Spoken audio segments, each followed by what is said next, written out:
This chapter is about how can zombies drive to work. For if habit is a second nature, it prevents us from knowing our first whose cruelties it lacks as well as its enchantments.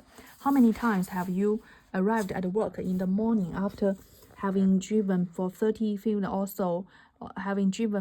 minutes or so, or only to have no memory of the actual driving experience? Okay, I have that also. It's automatic.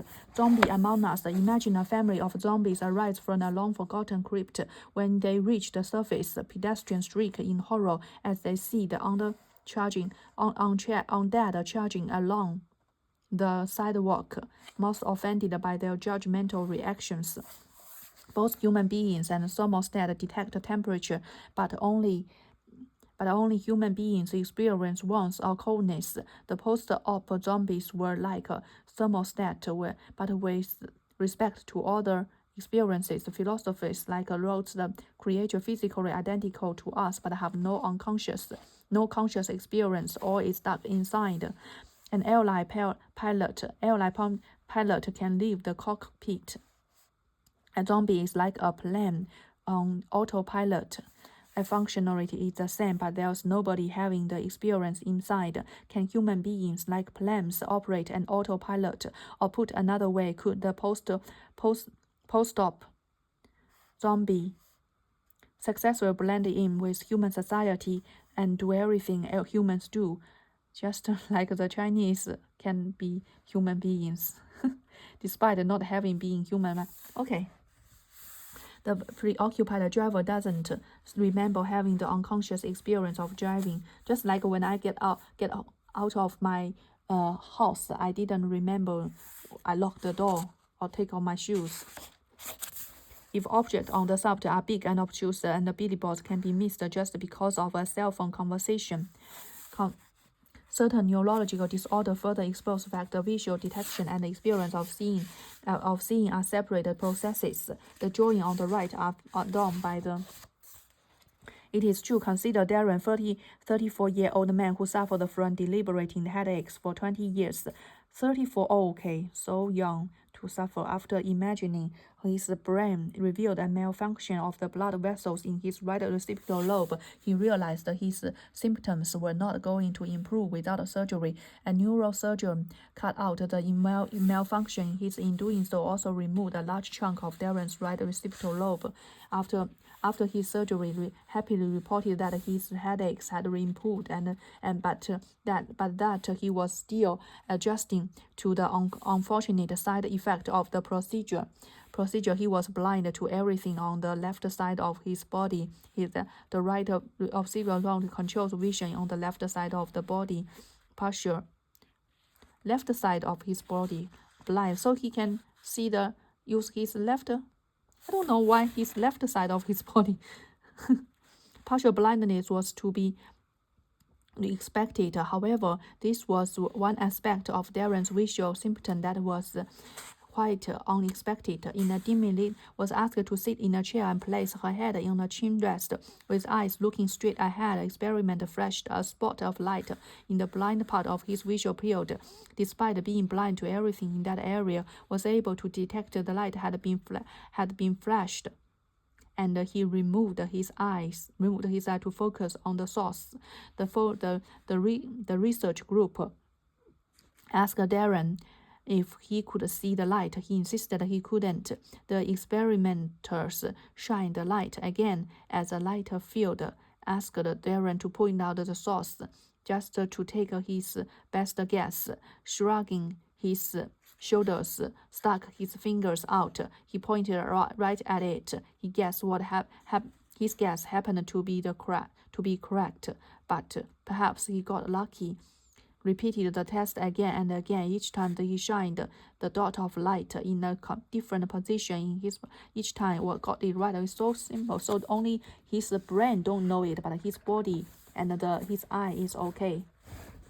Scratching their heads, experimenters took ahead. Researchers trial after trial answered correctly. focused on blind gentleman named Ted who lost his sight after having 2 strokes in a row that obliterated his visual cortex. Usually, Ted walked with a cane, but on his day, he was asked not to bring it. An experimental led to the entrance of the long hallway, which was set up like an obstacle course, littering the corridor. Clearly, Ted and Darren have some form of visual detection, even if it isn't conscious. Their brain both process light and have intact visual circuits to process information their eyes receive because the blind sight is at the end of the rather than at the damage in blind sight is at the end of the pathway rather than at the eye. The brain still detects the patterns of light, but consciousness is cut out of the loop. Okay. Something similar is happened with a preoccupied driver. Let's return to that fateful interception, Huntsville, Alabama. Imagine mice in a mid zone. When placed in the north arm of a maze after having much practice, starting from the south, the mouse proceeded forward to the intersection and make a left, leading it towards a dead end. It making the same mistake as the preoccupied driver because the navigation was being controlled by the habit system. So the habit system. Focusing by being unfocused. When we try to do 2 things at once, like drive while talking on a cell phone, what if only one system split its attention between the tasks rather than 2 systems that take one each? That would imply that the quality of our performance in each task would depend on how much attention we decide to devote to it. The more we focus our attention, the better our performance. However, that model doesn't fit with our experience of habit behavior. Okay. The same goes for other athletes in the study of skilled golfers. Yeah, that's true. I know that.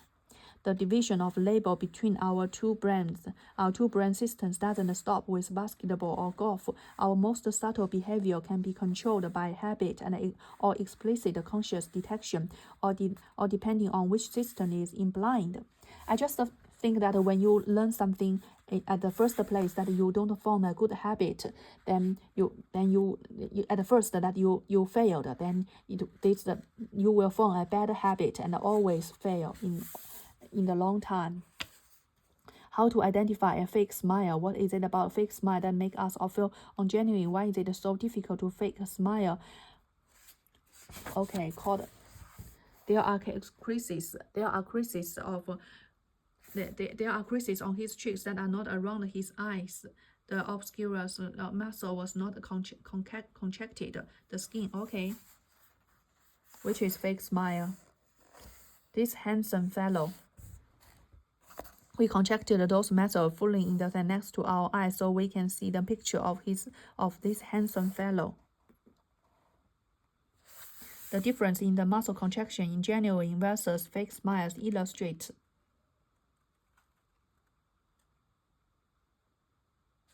one more example recently, and it illustrates the separation between the habit and the non-habit systems in the brain. When a smile comes naturally to us, one set of muscles is activated, but when we use our conscious power to feign a smile, they alter the pattern of muscle activation, and people around us can tell.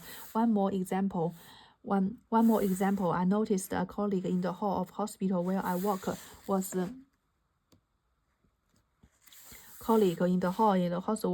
visibly distracted by his smartphone as he walked. I asked, "Hey, how's the patient doing?" He replied, "I'm good. How are you?"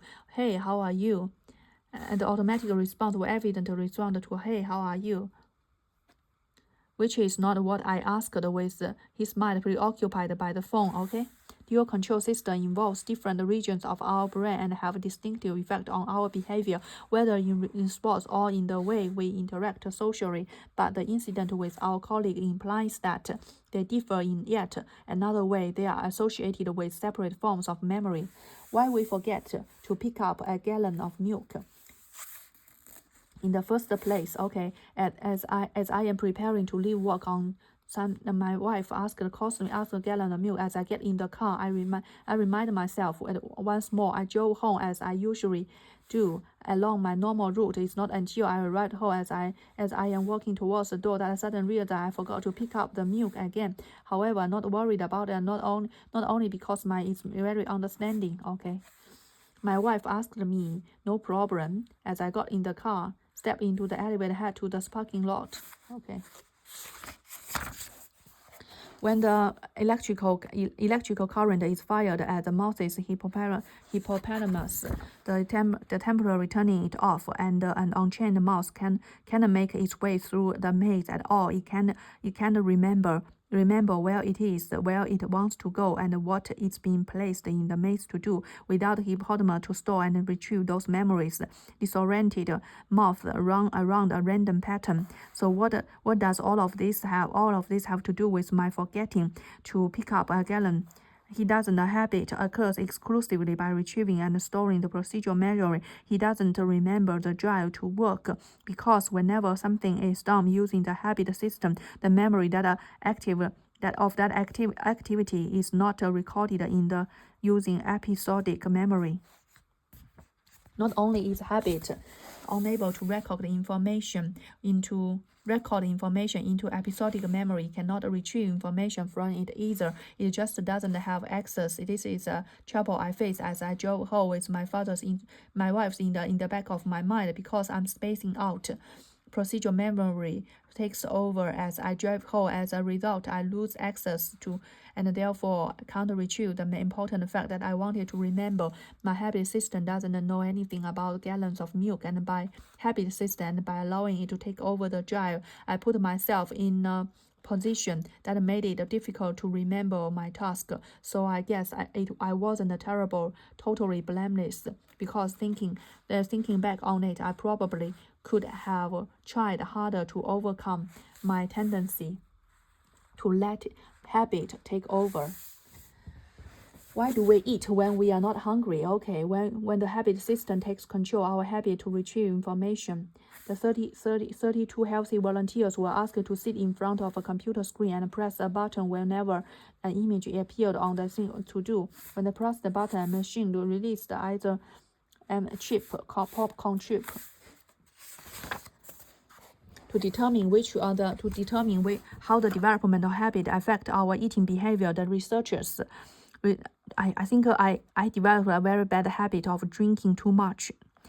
The researchers were interested in the activity of a certain brain region known as the ventromedial prefrontal cortex, located in the mid-lower section of the frontal lobe. A major function of this region is to anticipate the value of an expected event. This is important in the brain's reward pathway. So when we are eagerly awaiting the plate of food to be set in front of us, the ventromedial prefrontal is firing away because it detects a high reward.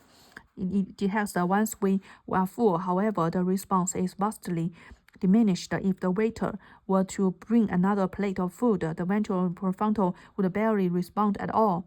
The lower response devalues the value of eating, discouraging us from continuing to chow down.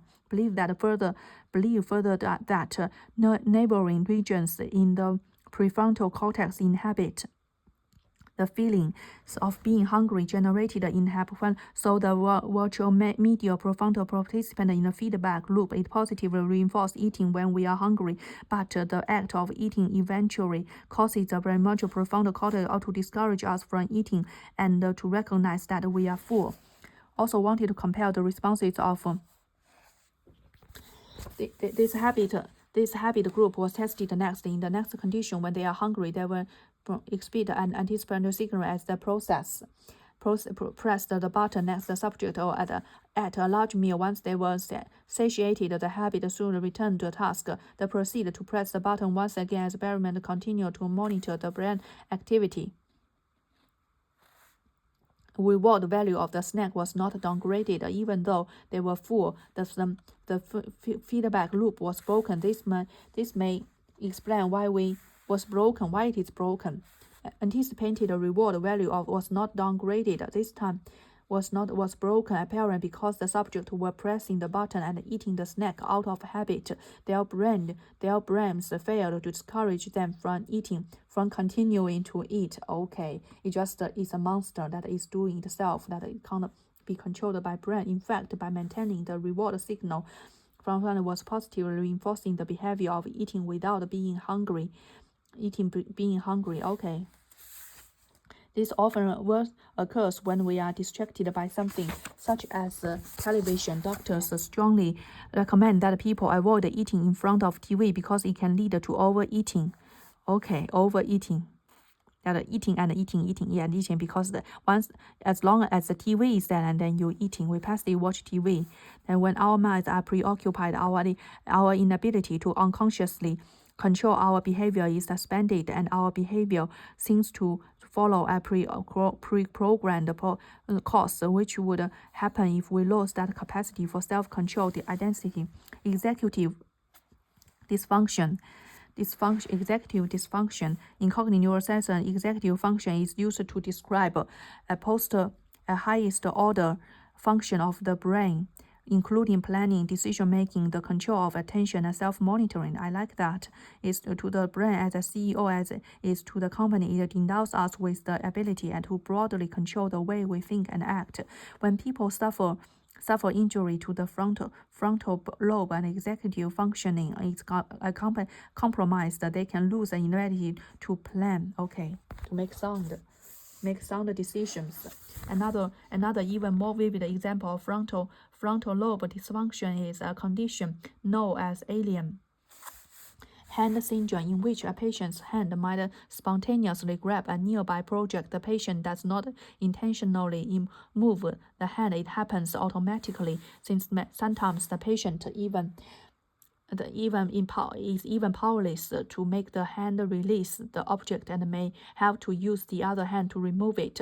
Reports of this syndrome include a patient who found that he could make his alien limb alien limb. The neurologist like this one became known for his work on how patients with frontal damage automatically start using tools or objects in their surroundings, even if doing so is socially inappropriate. In one experiment, invited a patient with a frontal lobe damage to his room. On the table with a friend picture beside a hammer and a nail. When the patient arrived, he saw the picture and the tools on the table, and without hesitation, he bent the nail into the wall and hang the picture on it. He was, of course, not asked to do that. Evidently, he noticed the hammer and instinctively did what he habitually does as hammers and nails, much like the preoccupied driver who drives to work. In another experiment, two patients with frontal damage, a mother, they just did things in the absence of executive function, whether from injury or because the person is preoccupied from injury, or in the absence of executive function, preoccupied with other thoughts. The brain falls back on its other means of generating behavior, and this leads to automatism. For shorter periods, we can operate. Okay, so if you from injury, because if you are injured in this executive function part, or you just out of habit, then you are preoccupied with something. Murder on autopilot. Year-old living in Toronto, Ontario, has a steady job in the lecture business, has been married for about 2 years, and had a lovely. In the spring, he found himself overwhelmed by the consequences of some poor life decisions. He had become a heavy gambler, the gambler, just like my father, frequenting horse races and placing hefty wager on long shots. The horses was with the worst odds but highest potential payoff. After a number of failed bets, Parks began embezzling money from his job to conceal the losses from his wife.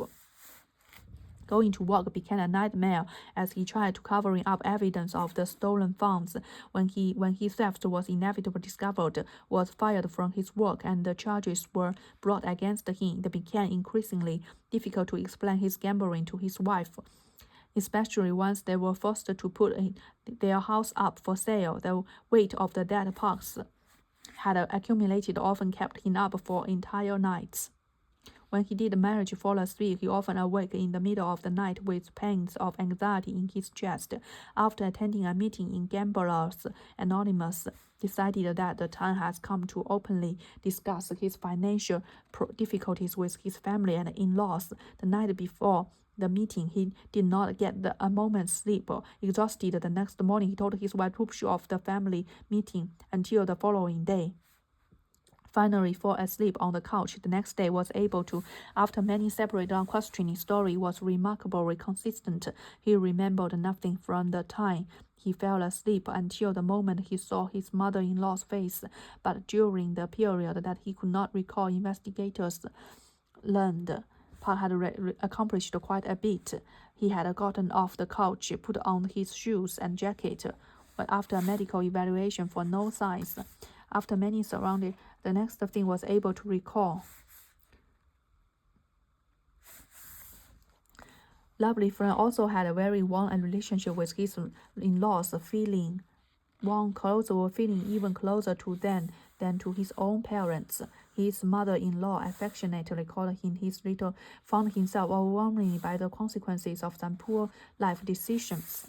After a medical evaluation found no sign of physical illness or drug abuse, a team of 4 psychiatrists gathered to help shed light on the case. It was clear that Parks was horrified by what had happened, and those were no signs of a premeditation. There was no clear motive because he had nothing to gain from the murder.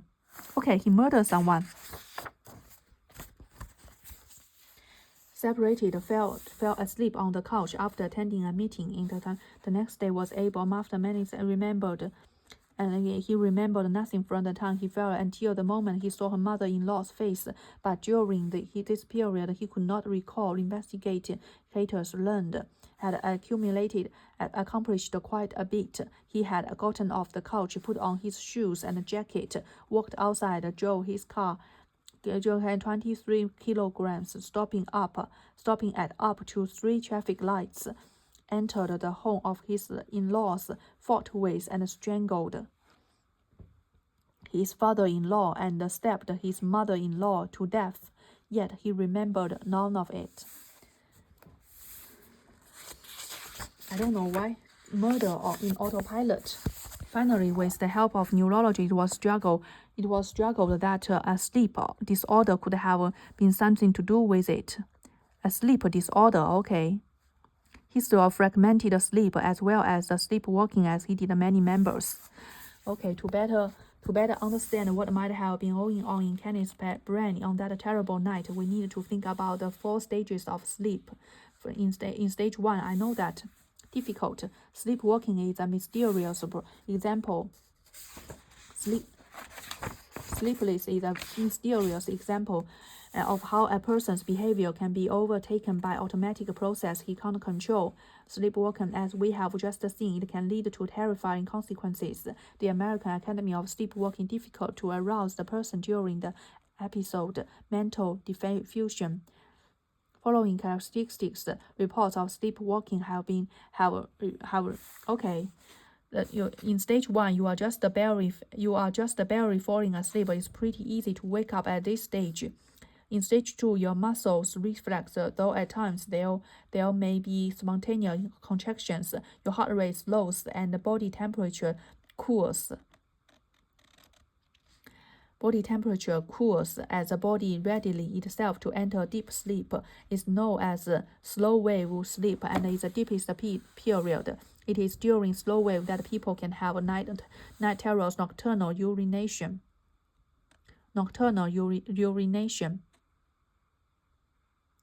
Terrors. It is also okay. Slow wave deep sleep. It is the deepest period of sleep in the cycle.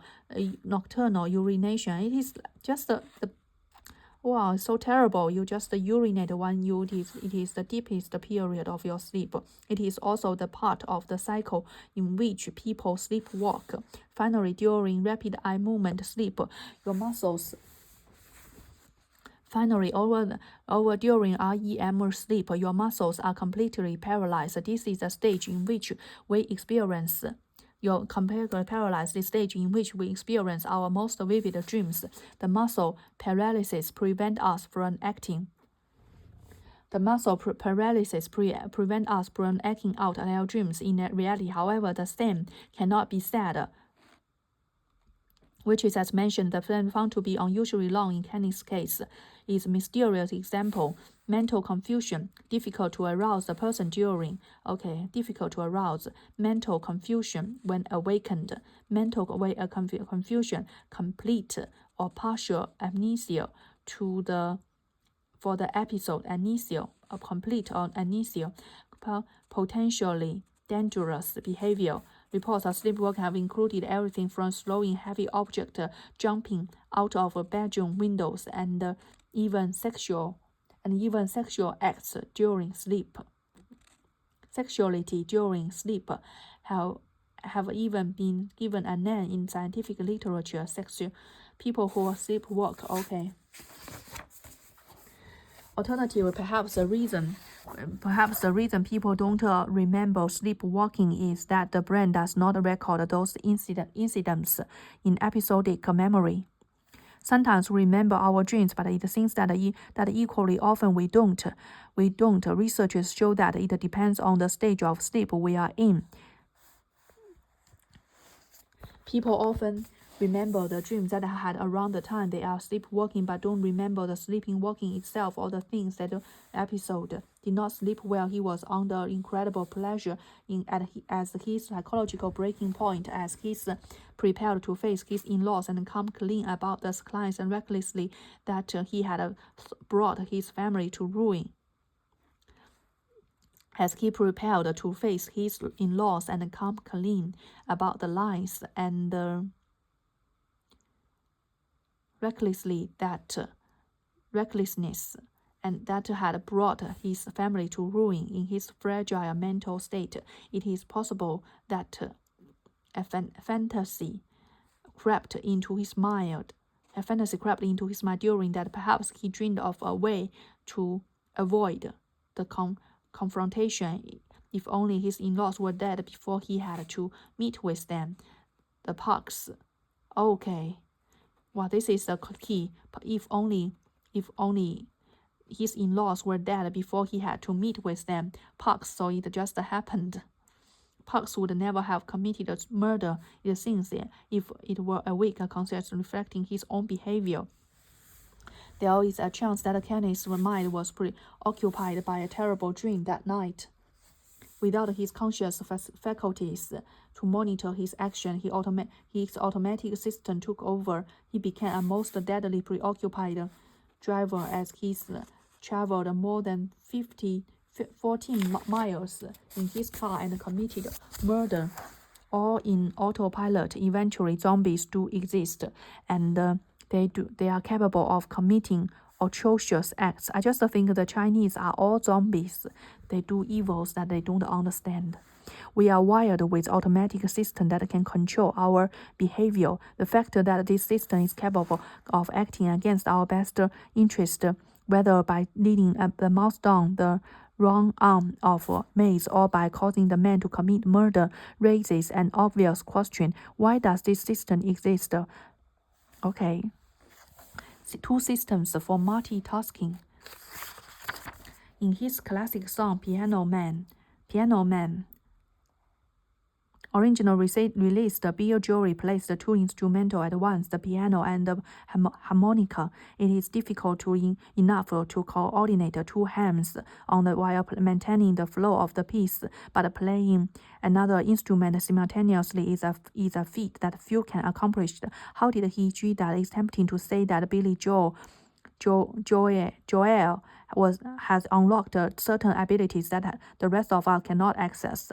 Yet he himself disagrees. Interviewed him in 20 said, "I know what good playing is, and I'm not good. My left hand is lame. I am a two-fingered left hand piano player, as supposed to As opposed to somebody who knows what they are doing with their left hand, I never participated enough to use all my fingers on my left hand, so I just play octaves, bass notes. My right hand tried to compensate for my being so gimpy, so I overplay on my right hand. My technique is horrible. Despite his humility, being honest when he says that he struggles with playing complex bass lines with his left hand because he hasn't practiced that enough. So how does he manage to play the harmonica at the same time? He plays simple octaves and single notes on the piano, patterns that are easy enough for him to automate. He plays simple octaves and single notes on the piano, patterns that are easy enough for him to automate with his fingers, mindlessly playing simple combinations. Joel is able to focus on playing the melody on a second instrument. Is able to focus on playing the melody with his fingers, mindlessly playing just focus on melody on a second instrument. In the interview, Joe also admitted that he struggled with reading music note. If I took a piece of music that you didn't know, I get a score and put it in front of you. I said, play this. It would be Chinese. Okay. Imagine that Joel attempted to play the piano part for a piece of sheet music while playing the harmonica. That wouldn't work. Imagine that attempted to play the piano part from a piece of sheet of music while playing that wouldn't work. Joel's secret to playing two instruments at once is that he makes one of the parts simple enough that he can play it automatically. When driving a route, playing a song, or even walking in a staircase becomes a habit. We can do those things faster and without thinking. It might even produce better results. The real advantage of being able to automate certain parts of our behavior may be that it allows for multitasking. The preoccupied driver is able to how could we I am a multitasking person. How could we prove that this kind of multitasking is occurring? We could have to demonstrate that a person who extensively practiced a task is able to take the second brand new task and execute it simultaneously with little or no loss of efficiency or performance. A research group at Illinois conducted exactly this kind of experiment. He taught 39 volunteers how to play a computer game named Space Fortress, in which players navigate the space using a joystick.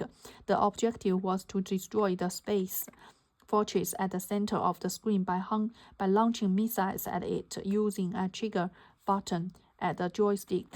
It had to be done while avoiding damage to the ship from mines that are located throughout the virtual environment. Points are awarded to occupy accurate missiles, hitting targets for taking away whatever the ship bumped into. The mine was complex and might be compared to the task of a driver who might avoid other cars along his route as a navigate his destination. Okay.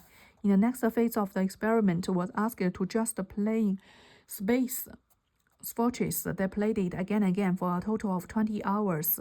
Now well trained at the game, the subject was asked to play it again while concurrently attempting to the listening task. This time the subject was just a proficient at firing missiles accurately at the fortress, and the scores and listening score rose to 91%. Okay. Allocation of resources for several complex tasks is a difficult endeavor, but the brain does this for us. We are endowed with two parallel systems in the brain that can be used to control behavior. These systems have different strengths and access to different forms of memory. The habit system is procedural, programmable, and fast. It enables us to carry out jobs that are routine. The key to multitasking is being able to accomplish one of the tasks by habit. Peeling an orange, for example, is something we can easily do while engrossed by the favorite TV show and while speaking to a friend on the phone. Just asked at the interview. The brain's internal logic creates an infrastructure multitasking. That's something that zombies don't have, because they can only operate on autopilot without consciousness. Zombies have only one system to control their behavior. Zombies may be able to drive to work, but sadly for them, they can't multitask, at least not in the way that we can. For our part, it is only when one system is damaged and as in executive dysfunction, or when we misuse the system as in daydreaming, sleepwalking, that we lose the advantage of the brain provides. With what know about what can automate certain behaviors with enough training, it seems that we have found a neurological basis for why practice is so crucial. So you practice so well on one skill, and you can do it like automatically, and you can still learn a new skill, more and more skill doing automatically. The more practice, the more automatic it become, and the better we are able to multitask. However, Case still leaves us with certain questions. He never practiced strangling or stabbing anyone. Maybe he just practiced it in his mind. He had no experience with murder whatsoever. How yet he was able to commit such a heinous crime in his sleep? He did not completely on autopilot. Maybe physical repetition is not the only way to accumulate experience. Perhaps there is another way to train the brain using only the mind. That's what I mean.